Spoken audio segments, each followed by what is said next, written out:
திருச்சிற்றம்பலம். தெய்வ சேக்கிழார் பெருமான் அருளிய பெரிய புராணம் பாகம் 998. பத்தராய் பணிவார் சருக்கம். சித்தத்தை சிவன்பாலே வைத்தார் புராணம். சிவயோகத்தில் கிரியையில் யோகம் என்ற பகுதியில் குண்டலி யோகத்தை பற்றி சிந்தித்துக் கொண்டிருந்தோம். தொடர்ந்து திருச்செந்தூர் அகவல் கூறுகின்றது. மூலாதாரம் தொட்டு தலையின் நடு உச்சிஸ்தானம் அளவும் நீண்டுள்ள முள்ளந்தண்டின் உள்ளே வீணாத்தண்டின் உள்ளே இருக்கின்ற சுஷும்னா துவாரத்தை பார்த்து மூலாதார முக்கோணத்தின் உள்ளே மூவிடத்திலும் இருக்கும் அக்னிச்சுடரால் சக்தியை பிரகாசிக்கச் செய்து அதன் மேல் உள்ள ஆதாரங்களில் செல்லுமாறு மெதுவாக செலுத்தி இடை பிங்களை நாடிகளின் வெளியே ஓடாமல் பிராணவாயுவை தடுத்து திறக்கப்பெற்ற சுஷும்னா நாடியின் வழியே உள்ளே ஓடுமாறு செய்து மனம் இந்திரியங்களின் வயப்படாது புலன் அடக்கி தாமரை பூவிதழ் வடிவான 6 ஆதாரங்களையும் தாண்ட வேண்டும். மூலாதாரத்தின் முச்சுழிச் சுடர் என்பது குதத்திற்கும் குறிக்கும் இடையில் இருப்பது மூலாதாரம். இது சதுர வடிவமானது. இந்த சதுரத்தின் உள்ளே மேல் நோக்கிய முக்கோணம் உண்டு. அந்த முக்கோணத்தின் உள்ளே 3 இடங்களில் அக்னி பீஜம் இருக்கின்றது. பிராணனும் அபானனும் சேர மூலக்கணல் பிறக்கின்றது. இதுவே முச்சுழிச் சுடர் என்று கூறப்படுகின்றது. விநாயகர் அகவலிலே மூலாதாரத்து 3 கணலை காலால் எழுப்பும் கருத்தறிவித்து என்று அவை பெருமாட்டி கூறுகின்றார். இனி இதற்கு மேலே இருக்கின்ற ஆதாரங்கள் அவை சுவாதிஷ்டான முதலான மற்றைய ஆதாரங்கள். மூலாதார முக்கோணத்து அனலினால் பிரகாசமான சக்தியை தியானித்து கும்பகத்திலே வாயுவை மேல் நோக்கி தள்ளுவது, இடை பிங்களை நாடிகளின் வழியே வெளியே செல்லும் பிராணவாயுவை அந்த வழிகளை அடைத்து சுஷும்னாவை திறந்து சுஷும்னா நாடி வழியே ஓடுமாறு ஏற்றுதல். நாபிக்கு கீழே இருக்கின்ற சுஷும்னா மேல் நோக்கிய வேரையும் கீழ்நோக்கிய கிளைகளையும் உடையதாக வாயுக்கள் செல்லும் வழியாக உடலெங்கும் பறந்து நிற்கின்றது. அதாவது ஒரு விருட்சத்தை தலைகீழாக வைத்தால் வேர் மேலாகவும் கிளைகள் கீழாகவும் இருக்கும். அதுபோன்று வாயுக்கள் செல்லும் வழிகள் 72,000 நாடிகள். அந்த நாடிகள் அனைத்தையும் எங்கும் துவாரம் இருக்கின்றன. யோக பயிற்சியினால் மூலாதாரத்தில் 3 எழுகின்ற சுடரினால் அந்த துவாரங்களையெல்லாம் அடைத்தால் பிராணவாயு வீணாத்தண்டின் நடுவே இருக்கின்ற சுஷும்னா வழியாக மேல் நோக்கி செல்லும். இதுவே முக்தி வழி என்று சொல்லப்படும். மற்றைய நாடிகளின் துவாரங்களை அடைக்காமல் இருந்தால் அது பிறவியை தரும். அது கருவழி என்று சொல்லப்படும். யோகசிகா உபனிஷத் இது விரிவாக இதை பற்றி கூறுகின்றது. எனவேதான் சுவாதிஷ்டானத்துக்கு நேரே இருப்பது கருவழி என்றும் இதனை அடைக்காவிட்டால் காமாக்னி பெருகி யோக முயற்சி பாழாகிவிடும் என்றும் கூறுவார்கள். எனவே கருவழியினை அடைத்து மற்றைய அனைத்து நாடிகளையும் அடைத்து சுஷும்னா வழியே மேல் ஏற்ற வேண்டும். 6 ஆதாரங்களும் தாமரைப்பூ தளவடிவில் அமைந்திருக்கின்றன. மூலாதாரம் முதலாக இருக்கின்ற 6 ஆதாரங்களிலும் 6 பேதமாக பிராணவாயுவை செலுத்த வேண்டும். ஆதாரம் 6லும் இருக்கின்ற சக்தி வடிவ தெய்வமாக தன்னை பாவனை செய்து தியானித்தல் அது ஆதார யோகம் என்று கூறப்படும். இனி பிராசாத கலைகளின் அந்த சிருஷ்டி கிரமத்தின்படி 12 கலைகளுக்கும் அந்தமான ப்ரூ மத்திய ஸ்தானத்திலே சுஷும்னா ஸ்தானத்திலே அருட்சக்தியை நிறுத்தி இடபிங்களை நாடிகளின் வழியே பிராணவாயு ஓடாமல் சுஷும்னாவில் நிலைத்து ஒன்றான தன்மை, இதனை தியானத்தினால் அறிந்து கொள்ள வேண்டும். பிராணன் சுஷும்னாவில் நிலை பெற்ற உடனேயே இடா பிங்களா நாடிகளின் அதிதெய்வங்களான சந்திரனும் சூரியனும் சுஷும்னா நாடியில் ஒடுங்க, பிராணன் சுஷும்னா நாடியில் ஒடுங்க, மனம் சுஷும்னா நாடியில் லயிக்கின்றது. அப்பொழுது இன்பரச அனுபவம் உண்டாகின்றது. மனத்தை சந்திரனாகவும் பிராணனை சூரியனாகவும் யோகசிகா உபனிஷத் கூறுகின்றது. எனவே ஆதாரங்கள் 6, மண்டலங்கள் 3, கிரந்தி 3 என்று 12க்கும் மேலே இருப்பது ப்ரூ மத்தியஸ்தான். எனவே 12 அந்தமான ப்ரூ மத்தியஸ்தானத்தை இவ்வாறு கணக்கிடலாம். வாயு, அதோடு மனம், அதோடு அறிவு இவையெல்லாம் லயிக்கின்றன. இங்கே இந்த சூரிய சந்திரர்களின் சேர்க்கை ஹடயோகம் என்று கூறுவார்கள். இவ்வாறு கிரியையில் யோகம் என்பது விளக்கப்படுகின்றது. இனி 3வது பாதமான யோகத்தில் யோகம். யோகத்தில் யோகம் என்ற இந்த 3வது பாதம் இது நிராதார யோகம் என்று கூறப்படும். பிராசாத பஞ்சாக்ஷரம் முதலியவற்றின் முறையால் குரு உபதேசித்தபடி தியானம் பண்ணுவது அதற்கு நிராதார யோகம் என்று பெயர். இந்த இயல்பை உடையது அஜபா யோகமும் ஆகும். ஆமை தன்னுடைய 5 உறுப்புகளையும் வெளியுலகம் தாக்காமல் இருக்க வேண்டும். வெளியுலகம் தாக்கும் பொழுது வேண்டிய பொழுது இந்த 5 உறுப்புகளையும் உள்ளே அடக்கி அசைவர ஒடுங்கி கிடக்கும் கமடம் என்ற ஆமை.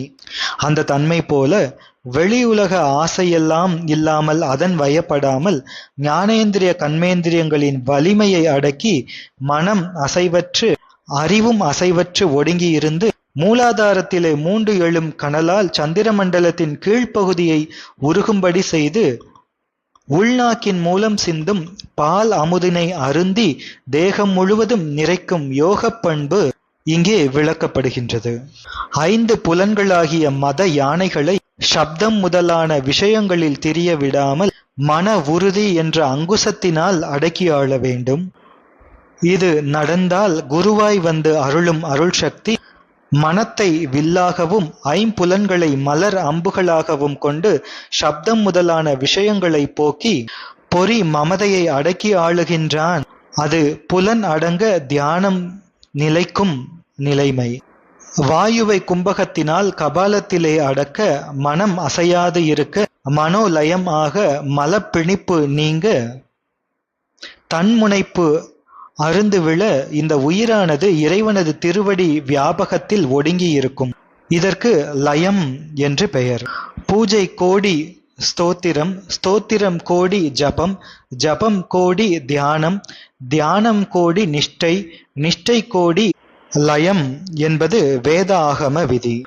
மனத்தை முதன்மையாக பிராதானமாக கொண்டே தொழில்கள் தோன்றுகின்றன.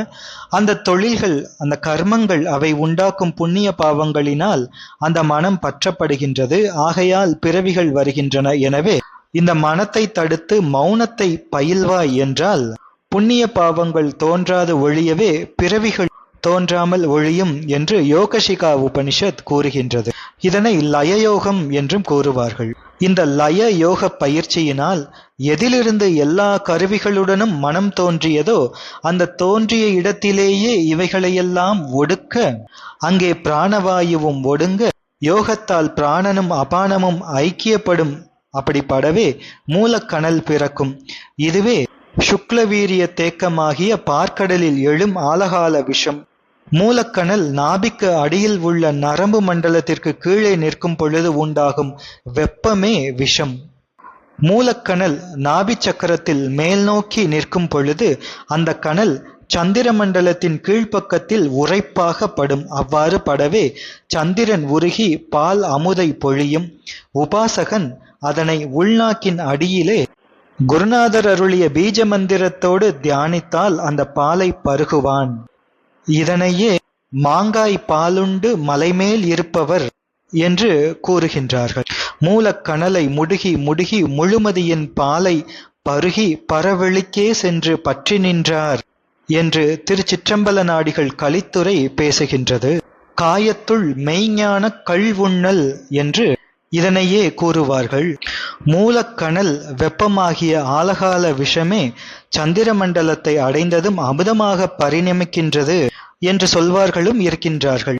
ஆலத்தினால் அமுதாக்கிய கோன் என்ற திருக்கோவையார் பாடலுக்கு உரை கண்ட பேராசிரியரும் பாலினால் ஆகிய தயிர் போல ஆலத்தால் அமுது ஆக்கியது என்று விளக்கியிருக்கின்றார். யோகசிகா உபனிஷத்திலும் சிவபெருமான் சுஷும்னா நாடியின் பரவுடல் அமுதமயமானது என்று கூறுகின்றார்.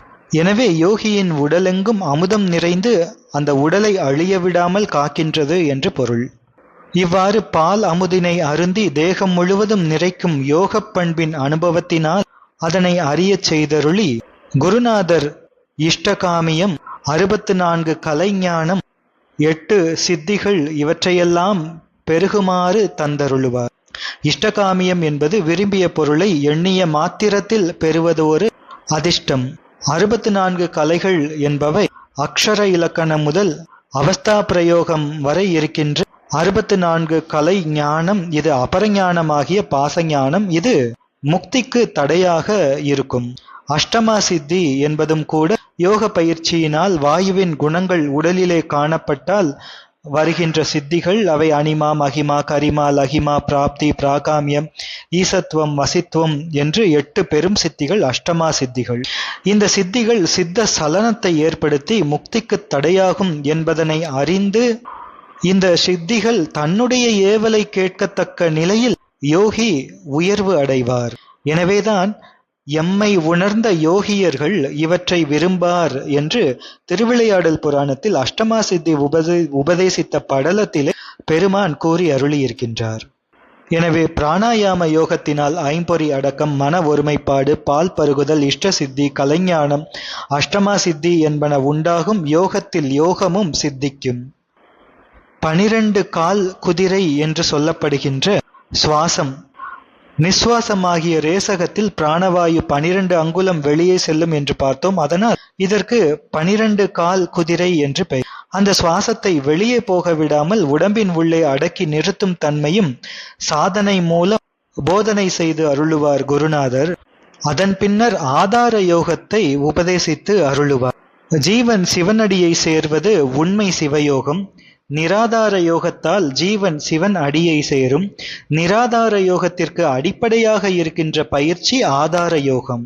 மூலாதாரம் முதலாக இருக்கின்ற 6 ஆதாரங்களிலே இருக்கின்ற அந்த பாவனை செய்ய பெறும் வடிவமும் 5 பூதங்களின் அடையாளங்களும் ஆதார கமலங்களில் உள்ள அக்ஷரங்கள் 51 வகையும் அந்த அக்ஷரங்களிலே அமைந்திருக்கின்ற அழகு பொலியும் தாமரை பூக்கள் 6 ஓம்காரத்தோடு கூடிய ஸ்ரீபஞ்சாட்சரமும் விநாயகர், பிரம்மா, திருமால், ருத்ரன், மகேஸ்வரன், சதாசிவன் என்னும் அதிதெய்வங்களும் ஆகிய இவற்றின் வடிவ உண்மையை கேட்டு சிந்தித்து தெளிந்திட யாவும் இறைவனது திருவுருவமே ஆகும் என்று காட்டுவார் குருநாதர். அழகிய 6 திருமுக கோலத்துடன் விரும்பி வீற்றிருந்து அருளும் முருகப்பெருமானின் உண்மையும் கூட இது பற்றியே ஆகும்.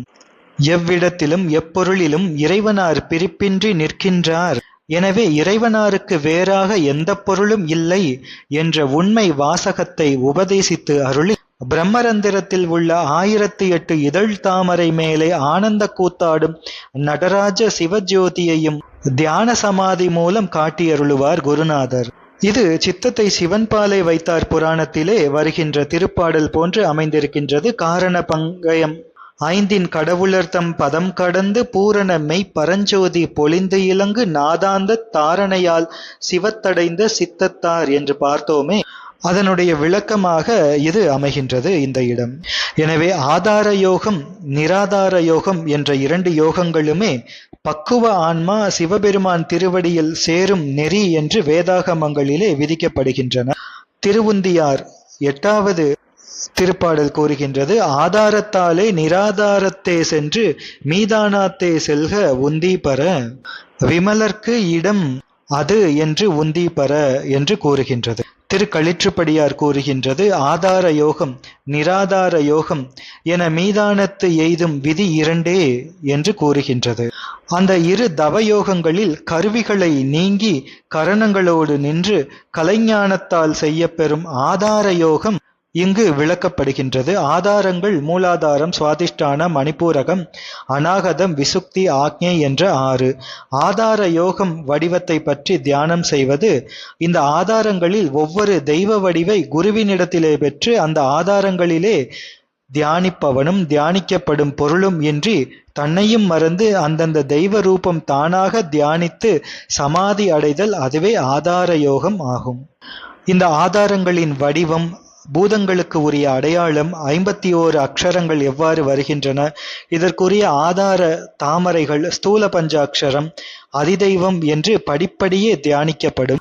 50 அக்ஷர வடிவில் ஆன்மாக்களை பக்குவமுற உள்நின்று இயக்கி சமய நெறிப்படுத்தி அகரமாகிய குரு வடிவில் வெளிவந்து அருள் புரிவார் இறைவனார். அவரே ஆறுமுக சிவம் என்று திருச்செந்தூர் அகவல் கூறுகின்றது. தாரக எழுத்தும் சார்பெழுத்து 5 என்றது பிரணவ பீஜத்தோடு கூடிய ஸ்தூல பஞ்சாட்சரத்தை, பிரணவமும் ஸ்ரீபஞ்சாட்சரம் சேர்ந்த ஷடக்ஷரம் என்பதை 6 முகம். ஆகம நூல் உணர்வுள்ள அனுபூதிமான்களிடம் இவற்றை கேட்டு சிந்தித்து தெளியலாம். பிரம்மாண்டத்திற்கு பராசக்தி அதிஷ்டானமாயிருப்பது போல பிண்டாண்டத்திற்கு முருகனே அதிஷ்டானமாக இருக்கின்றார். பிண்டத்தில் உள்ள 6 ஆதார சக்கரங்களுமே முருகனுக்கு 6 முகங்களாய் அமைந்துள்ளன. விநாயகர் முதலிய 6 ஆதார வியஷ்டி தெய்வங்களும் ஒருங்கு கூடிய சமஷ்டி தெய்வமே முருகன் என்பது தெளிவு. 6 எழுத்து அலங்காரம் என்ற நூல் கூறுகின்றது, எல்லா கடவுளும் ஓர் வடிவமாகி இருந்த செவ்வேள் என்று போற்றுகின்றது. அது இதனைத்தான். 6 ஆதாரங்களையும் 6 கால் பீடமாக கொண்டு இவற்றின் மேலான பிரம்மரந்திரத்தின் மேல் துவாதசாந்தத்தில் 1008 இதழ் தாமரை பூவில் ஆனந்த ஜோதி நடனமாடுதல் யோக பாவனையினால் ஞானாசிரியனால் காட்டப்பெறும். தியான யோகியர்க்கு தியானஸ்தானமாகிய புரூமத்தியிலே தேவ அங்குஷ்டி பிரமாணத்தால் நடன ஜோதி காட்சியளிக்கும் என்றும் சொல்வார்கள். இந்த நடன ஜோதி அதுவே கூத்தப்பெருமான் நடராஜமூர்த்தி. பிரணவத்தின் உள்ளொளியாகிய திருவைந்தெழுத்தே அவர் திரு உருவம். எனவே நடன ஜோதி என்று பெருமானே போற்றப்படுகின்றார். அதர்வன வேத நிருசிம்மதாபன்ன உபனிஷத் ஓம்காரம் என்னும் சூக்ஷ்ம தமன் ஆகிய துரிய சர்வேஸ்வரனை துவாதசாந்தத்திலே தியானிக்க வேண்டும் என்று கூறுகின்றது. இந்த நடனம் முக்தான்மாக்களுக்கு நித்திய ஆனந்தம் அளிக்கும் ஆனந்த தாண்டவம். அதுவே என்றும் ஒளிவில்லாத அனவரத தாண்டவம் ஆகும். ஆதார யோகம் ஜீவபோதத்தோடு செய்யப்படுவது. ஜீவபோதம் அதோமுகமாக ஜீவிப்பதால் மாயாதேவ ஸ்வரூபத்தை கற்பிக்கும், சிவஸ்வரூபத்தை கற்பிக்காது. பாவனையினால் இவற்றை பழக்கி பின்னர் அந்த பாவனையும் தேய்ந்து இல்லாது போகச் செய்யும். இந்த ஆதார யோக தவப்பயனாக குருவருள் கைகூடும். இது ஆதார யோகம் கிரியாயோகம் என்றும் கூறப்படும்.